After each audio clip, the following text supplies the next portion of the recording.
tal? ¿Cómo están? Agradecido de estar invitado a estas charlas y la primera parte que voy a hablar es de abdomen agudo. Abdomen agudo, como su nombre lo dice, nos está indicando una patología de presentación brusca de un dolor tan intenso que motiva al paciente a concurrir de forma urgente a atenderse, y tenemos múltiples diagnósticos diferenciales y la posibilidad de que la resolución de este cuadro sea de resolución quirúrgica. Entonces debe verse con premura y en un medio donde podamos contar con tecnología adecuada para estudios complementarios y la eventualidad de una posibilidad quirúrgica. Cuando hablamos de abdomen agudo, tenemos que preguntarnos si este paciente está grave o potencialmente grave por lo que le está pasando, y con cosas sencillas al alcance del clínico, esto es con anamnesis, con preguntas, con sus antecedentes y con el examen físico y con estudios complementarios de no tanta complejidad, podemos llegar fácilmente al diagnóstico presuntivo para iniciar un pronto tratamiento. Los cuadros de abdomen agudo tenemos que tener en cuenta que pueden acompañarse de descompensación hemodinámica, esto es hipotensión, taquicardia, fiebre, y en este caso podemos estar en la presencia, aparte de un abdomen agudo, de un shock hipovolémico o de un shock séptico por lo que esté pasando a nivel abdominal que comprometa gravemente la salud del paciente. En el caso de abdomen agudo, tenemos diferentes localizaciones del dolor que nos orientan hacia diferentes tipos de patología de los órganos abdominales. Entre los antecedentes que tenemos que tener en cuenta del paciente es si el paciente tiene antecedentes de cardiopatía isquémica, lo que complica las cosas, o incluso puede ser la posibilidad de que estemos ante un infarto de miocardio de cara inferior con dolor abdominal, y eso nos confunda en el diagnóstico. Eso siempre hay que pensarlo. Tenemos que ver si el paciente es diabético, hipertenso, si tiene insuficiencia renal, si tiene demencia o trastorno cognitivo previo que hace más difícil su atención y el interrogatorio. Tenemos que preguntar qué medicación toma el paciente, prestando sobre todo atención a ingesta de antiinflamatorios, anticoagulantes, si ha recibido quimioterapia para algún diagnóstico oncológico previo, con lo cual podemos estar ante la presencia de un paciente inmunosuprimido, lo que constituye una urgencia infectológica. Una vez que tenemos los antecedentes dados por el paciente o por sus familiares, revisamos su presión arterial, su frecuencia cardíaca, su temperatura, vemos si requiere algún tipo de apoyo hemodinámico, y no es un paciente para atender en un consultorio, sino para ser trasladado a una guardia donde haya medios para estabilizarlo y continuar con su diagnóstico y tratamiento. Las principales causas, las causas más graves de abdomen agudo, que son poco frecuentes pero en algún momento se pueden presentar, es la ruptura de aneurisma de aorta abdominal, un cuadro que da poco tiempo a cualquier cosa. Ese nombre generalmente en hombres, fumadores, hipertensos, y podemos encontrar un latido abdominal palpable y gran descompensación hemodinámica. Otro cuadro realmente grave es el infarto mesentérico por embolia a partir de una fibrilación auricular en un paciente que no esté anticoagulado, y una embolización hacia las arterias mesentéricas produce un infarto intestinal o una isquemia intestinal, dependiendo su gravedad del tamaño de la arteria que se ve afectada, y eso produce una necrosis intestinal en diferente ubicación o diferente tamaño según la arteria comprometida. Otro de los cuadros más graves que podemos ver en el abdomen agudo es la ruptura del vaso después de un traumatismo, después de un accidente de tránsito, después de un traumatismo en el deporte, o la ruptura del hígado. Son realmente urgencias médicas. En la patología esófago-gástrica, lo que más nos puede dar un abdomen agudo es una úlcera gastroduodenal perforada. Esto es en pacientes que ingieren alcohol, que ingieren AINES, y esa perforación, si está pasada en el tiempo, lleva a lo que se conoce como abdomen en tabla, con reacción peritoneal en principio epigástrica y luego generalizada, y esa perforación constituye una urgencia médica. Otro caso de perforación muy frecuente que se puede dar, sobre todo en ancianos, y si la consulta demora es mucho más peligroso, es una diverticulitis aguda con dolor en el flanco izquierdo, con o sin sangrado, con o sin fiebre.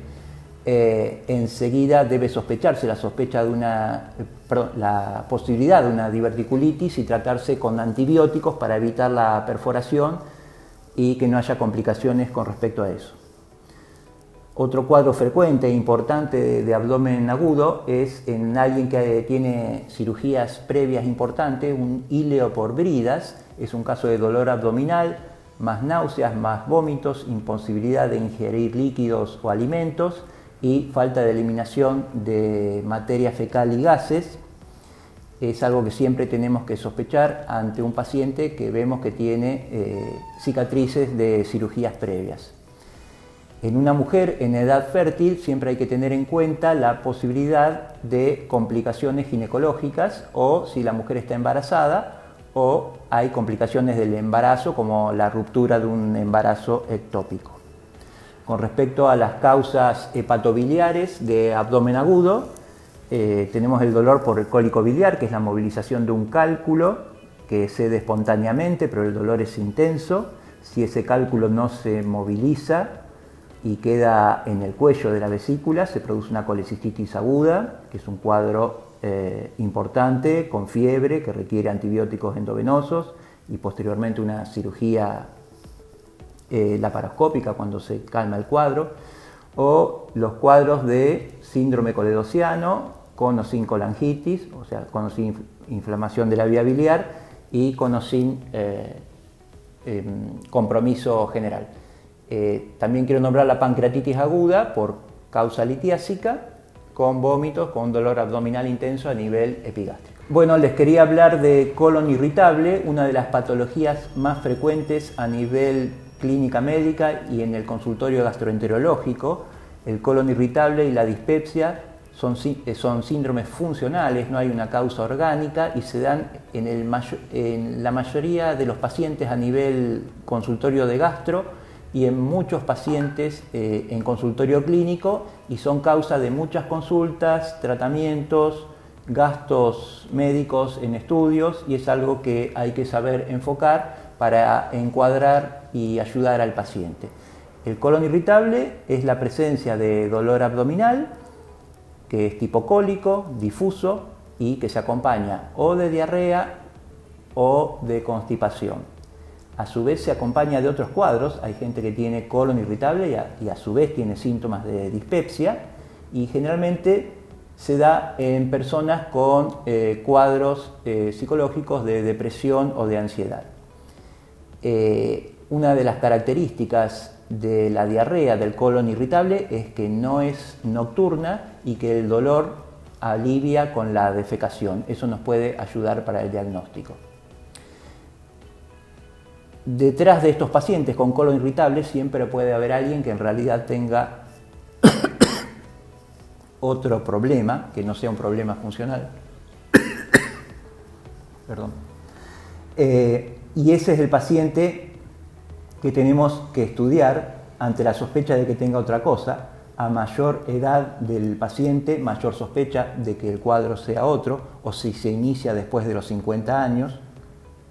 Y la presencia de anemia en el laboratorio, o pérdida de peso, o cualquier otra sintomatología concomitante nos tiene que llevar a hacer otro tipo de estudios para buscar si detrás del colon irritable puede haber otra cosa. El tratamiento es difícil, hay periodos de mejora, hay periodos de mucha alteración, se maneja el dolor con antiespasmódicos intestinales, más manejo de la dieta, más ejercicio, más asistencia psicoterapéutica.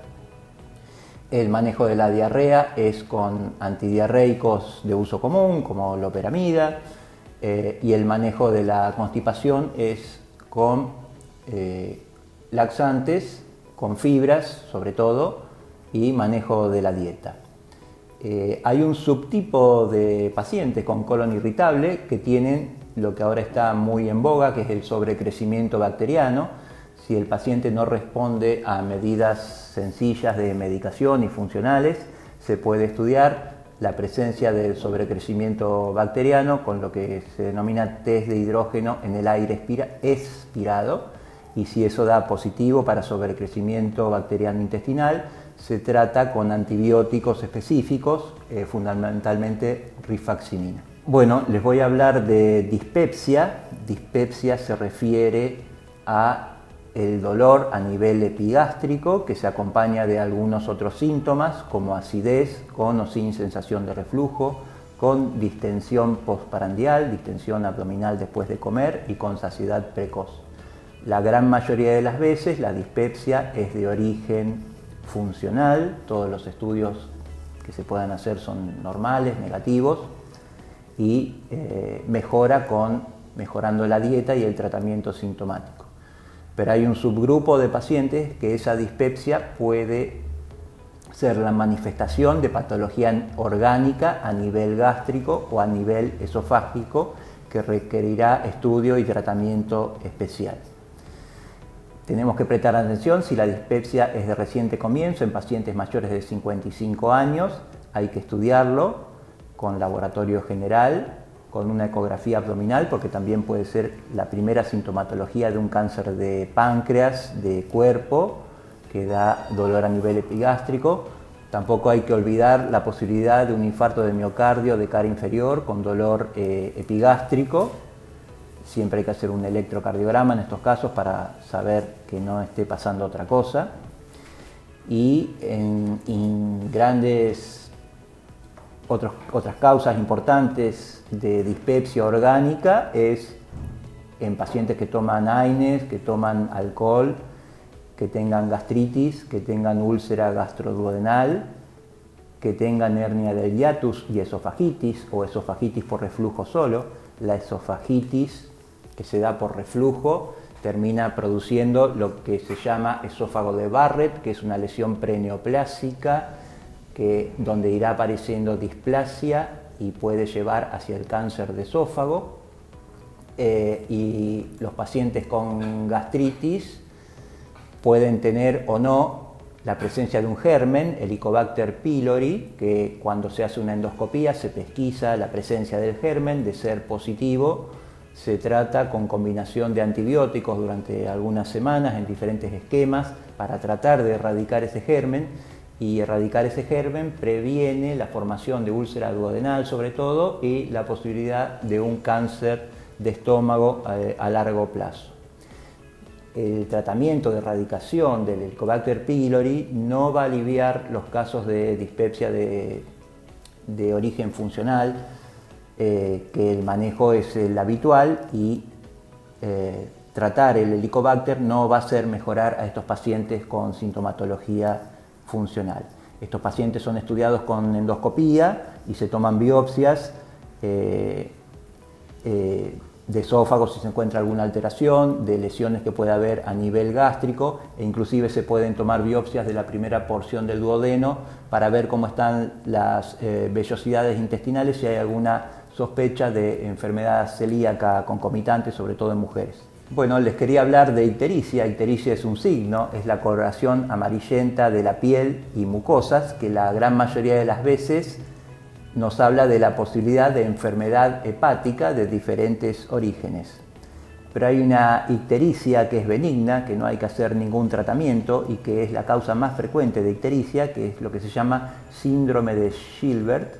En ese caso, la piel se pone amarillenta en el ayuno o ante situaciones de estrés o de cansancio y espontáneamente va cediendo y no tiene ninguna implicancia clínica. En este caso es por aumento de la bilirrubina indirecta, a predominio de la bilirrubina indirecta con respecto a la bilirrubina total. Los casos de ictericia que se deben a enfermedad hepática pueden ser por causas hepáticas virales, una hepatitis A aguda, una hepatitis B. Ustedes saben que tenemos diferentes subtipos de hepatitis B y hay que saber manejar la serología para hacer el diagnóstico de estas hepatitis B, que puede ser hepatitis B aguda, que resuelve, hepatitis B crónica, que no resuelve y puede llevar con el paso del tiempo a la cirrosis si no se trata, hepatitis C, que es muy raramente aguda, generalmente es subaguda o es un hallazgo en personas que hace mucho tiempo habían recibido transfusiones de sangre cuando no se podía detectar la presencia del virus. Esa hepatitis C, si no se trata, lleva a también la hepatitis crónica y a la posibilidad de cirrosis hepática. La gran epidemia hepatológica del momento, por el sobrepeso, por la diabetes, es la esteatohepatitis. La presencia de grasa en el hígado puede ser una esteatosis sin alteración del hepatograma en gente con sobrepeso o diabetes, o puede ser esteatohepatitis cuando se altera el hepatograma, y esa esteatohepatitis, si no se trata, si el paciente no hay un tratamiento específico, el tratamiento es que baje de peso. Si eso no pasa, también va a la cirrosis, y con la gran cantidad de sobrepeso que hay, es la causa hoy en día número 1 de trasplante hepático, por ejemplo en Estados Unidos. Entonces todos los pacientes con sobrepeso, con esteatosis, debemos ver un hepatograma, a ver si tiene esteatohepatitis y saber en qué estadio de esa enfermedad hepática está cuando lo detectamos y estudiarlo. Otras causas de ictericia por alteraciones, por enfermedades hepáticas, son las enfermedades autoinmunes, la hepatitis autoinmune, la colangitis esclerosante primaria. Otra causa frecuente y subdiagnosticada de enfermedad hepática es la hemocromatosis, la alteración de la absorción del hierro, que lleva a una acumulación progresiva de hierro en diferentes órganos y sobre todo en el hígado, y eso lleva también a la cirrosis. También hay ictericia por medicamentos, por muchos medicamentos pueden producir alteración hepática. Uno de uso común es el clavulánico, que viene con la amoxicilina, puede dar hepatitis medicamentosa. También el metotrexate, que se usa en reumatología, en enfermedades como artritis reumatoidea, puede producir alteración hepática y llevar a la cirrosis. Y quería enfocarme en qué es la cirrosis. La cirrosis es el punto final de las diferentes enfermedades hepáticas que producen nódulos de regeneración y fibrosis. Esa fibrosis altera la circulación de la sangre a nivel de las venas porta y produce lo que se llama hipertensión portal. Un paciente puede tener cirrosis y estar completamente asintomático porque el hígado tiene una gran reserva funcional. Se necesita que esté afectado 3/4 partes del hígado para que la cirrosis se descompense. Si no, el paciente con cirrosis no tiene ningún síntoma y uno puede diagnosticarlo si tiene la sospecha de que puede estar pasando eso por sus antecedentes. Y hablamos de cirrosis descompensada cuando aparecen algunas de estas tres cosas: ascitis, o sea, líquido en la cavidad peritoneal; encefalopatía, que tiene diferentes grados. El grado 1 es una alteración conductual o cognitiva leve, y el grado 2 ya la presencia de asterixis, que es el temblor. Cuando uno estira la mano aparece un temblor característico, que es de la encefalopatía hepática, de un paciente que también podemos encontrar estigmas de hepatopatía crónica, como la presencia de spiders en piel. ¿Cómo vamos a estudiar a este paciente con fibrosis? Es muy importante saber que hay un estudio no invasivo, sencillo de hacer, que se llama elastografía por FibroScan. Es una especie de ecografía que detecta la presencia de fibrosis en el hígado desde el grado 0, que es normal, al grado 4, que es completamente anormal, ya es un hígado cirrótico, y eso nos evita en un primer momento hacer una biopsia hepática, que es un estudio invasivo y con potenciales complicaciones. Otra cosa que quería decir con respecto a ictericia, cirrosis y enfermedades hepáticas es la posibilidad del paciente que diagnosticamos con una enfermedad crónica que va hacia la cirrosis o ya está dentro de la cirrosis, que ese paciente con hepatitis B crónica o C crónica tiene la posibilidad de ser tratado vía oral muy fácilmente. Ahora, hace poco tiempo que se puede tratar la hepatitis C vía oral. Antes había que usar interferón, que era muy caro y de poca respuesta.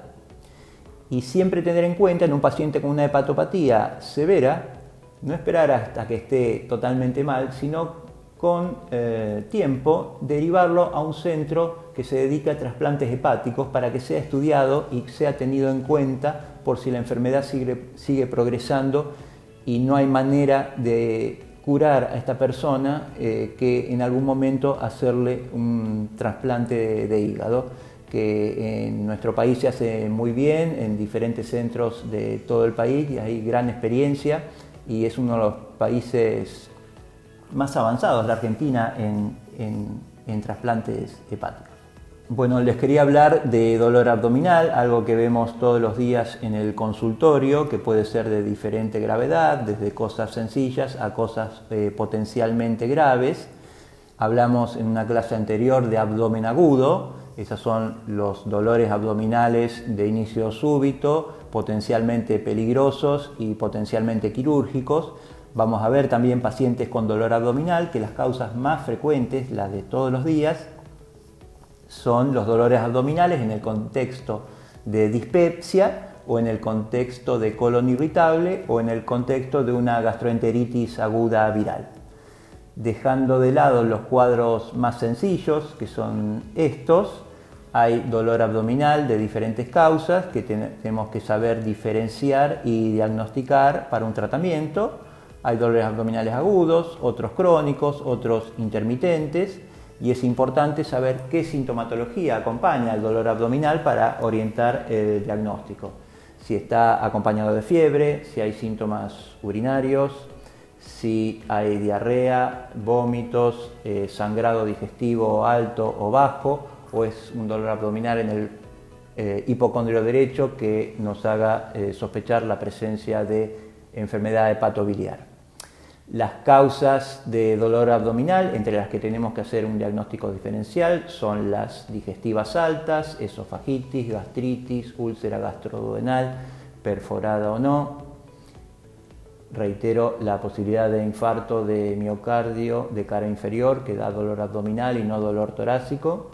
Las causas hepatobiliares, el cólico biliar, la colicitis aguda, el síndrome coledociano, la pancreatitis aguda, la exacerbación aguda de la pancreatitis crónica por alcohol, la apendicitis aguda, que comienza como un dolor epigástrico y luego se va irradiando hacia fosa ilíaca derecha, pero tener siempre en cuenta que hay pacientes que pueden tener apendicitis retrocecal, entonces el dolor no es en fosa ilíaca derecha, sino en flanco derecho, y eso nos puede confundir, siempre hay que tenerlo en cuenta, es bastante frecuente la posibilidad de un apéndice retrocecal. El dolor de la diverticulitis aguda con dolor del lado izquierdo, el dolor del cólico renal muy frecuente, menos frecuente la pielonefritis o infección urinaria alta, y el dolor abdominal de patología ginecológica, ya sea como complicación del embarazo o de origen ovárico o tubario, por ejemplo en el caso de enfermedad pélvica inflamatoria en mujeres.